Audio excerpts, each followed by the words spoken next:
This is the Great Basin Prescribed Fire and Weather Briefing for Friday, March 20th.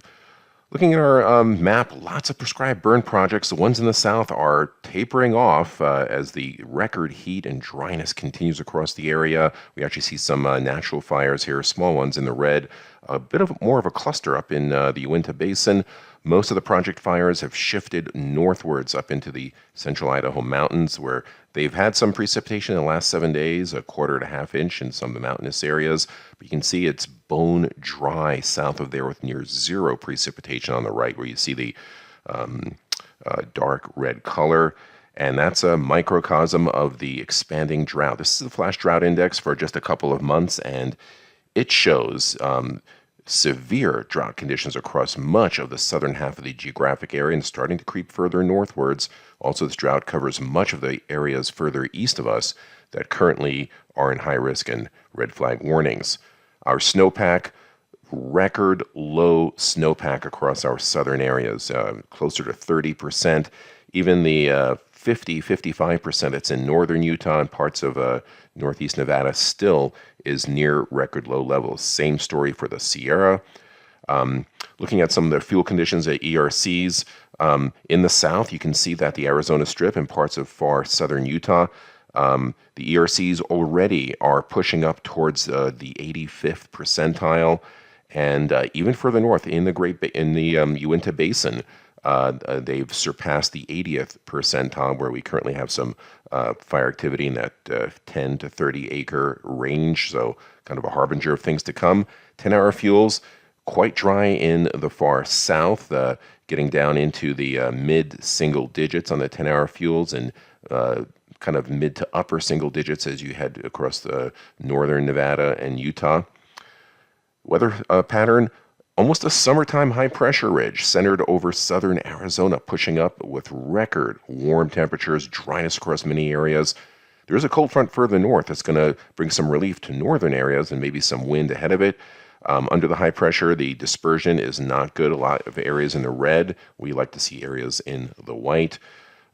Relative humidity, bone dry, mid to upper single digits, many southern areas, getting up into the low and mid-teens further north. It's not until you get into the Idaho mountains where they start coming up. Winds basically southwest 5 to 15 miles an hour, most areas. These temperatures are near record highs, 97 degrees in Vegas, low 80s is from Salt Lake to Elko, and upper 80s in Reno. And then looking for Friday, we are looking for the transport winds here. And again, the transport winds, similar to ridgetop winds, a little stronger, maybe 12 to 20 miles an hour. You see the dark green areas. Mixing heights, excellent vertical dispersion, so looking good there. Now on Saturday, the high pressure ridge drifts a bit further to the south, but it's still in control. But there is a frontal system coming through Idaho. That front approaching will bring some better ventilation indices here in the white. We don't see as much red on there. Humidity is still dry in the south, but you can see the humidity coming up between 37 to 63% for minimum afternoon humidity in the central Idaho mountains. Otherwise, still dry in the teens elsewhere. We do have some breezes ahead of the front, maybe 12 to 20 miles an hour. We see the dark green to orange, and you see the transport winds. These are analogous to peak gusts, and these will be gusting up to between 30 and 40 miles an hour. We see the purple shade. So this is a bit of a concern. There'll be some breezes up here, but they'll come with higher humidity in the north. Mixing heights are good. And then on Sunday, there is some moisture being pulled in from the Pacific. There'll be some high clouds, and there could be some interaction with the mountains to produce some light scattered showers. We'll see how that pans out. Mixing heights start coming down again because of the cloud cover associated with that moisture band.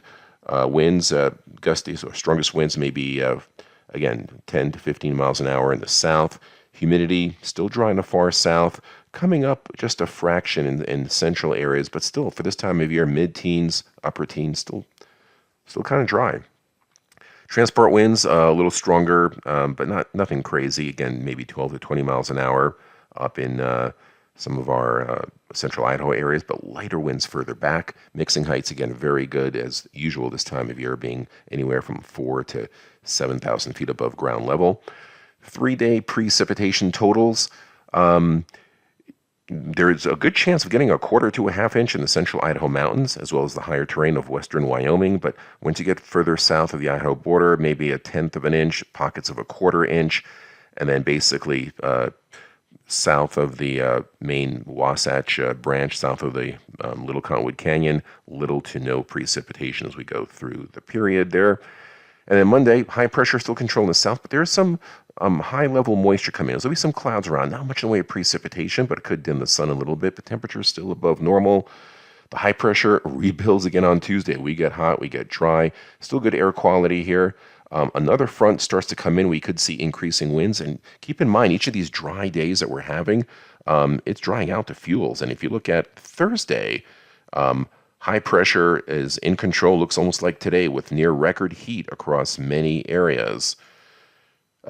Days 4 and 5 precipitation just tapering off in the far northern part of our Idaho mountains. And then day 6 and 7, we are dry.